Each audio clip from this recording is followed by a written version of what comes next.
Welcome to Climate Quickies, bite-sized nuggets of climate goodness from our TEDxLondon experts in under 5 minutes. In this week's Climate Quickie, we hear from Dr. Faith Mwangi-Powell, the CEO of Girls Not Brides, on why the climate crisis is code red for girls.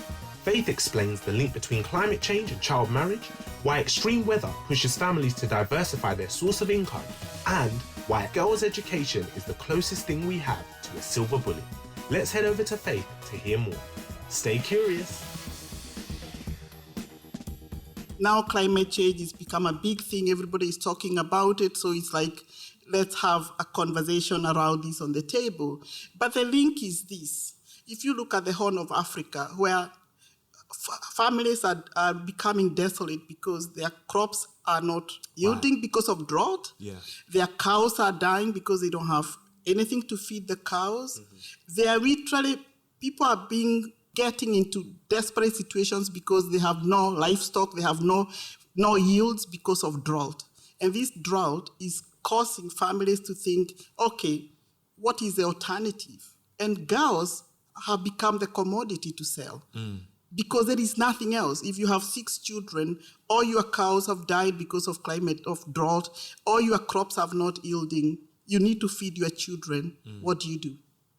It's very easy for somebody to say, I have few cows to give you for your daughter. That reduces the mouths to feed. Right.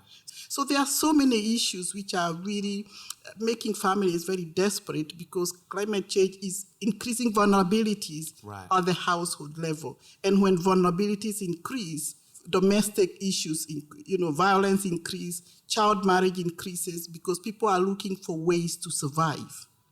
Because people have to survive. So we are looking at three words now. We are looking at climate change, we are looking at conflict, and we are looking at COVID. So those are the triple C. So, and we are seeing that with climate change, I've talked about it. We are looking at conflict. Of course, conflict increases vulnerabilities, humanitarian settings, and that when there are humanitarian crises, the people who are most at risk are women and girls. Rape, marriage, just shoot through the roof. And COVID, there is an estimation that because of school closures, there is an estimated 100 million more child marriages which are going to happen by 2030 just because of what COVID has done. Yeah. What COVID is likely to even be doing is undo. By 2019, I keep telling people the world we woke up in 2019 does not exist. Right. We are in a very different world. In 2019, we had hope. Child marriages were declining in Asia. Child marriages were declining in Ethiopia. We were seeing progress. People are excited about change. COVID was also on the move. Now we are in the verge of reversing some of those gains we have had if we are not accelerating the efforts. Really, I talk about peace, trade, and climate change. Let's have peace, let's have trade so that people have money, people have income, and then let's address climate change from a gender perspective. Let's make it gender response.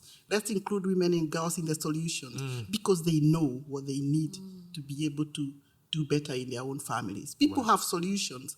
They just need to be given the opportunities.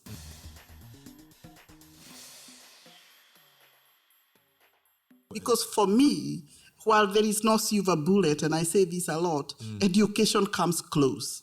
That if you give a girl education and opportunity, and I'm not just talking numeracy and literacy, it's not about math.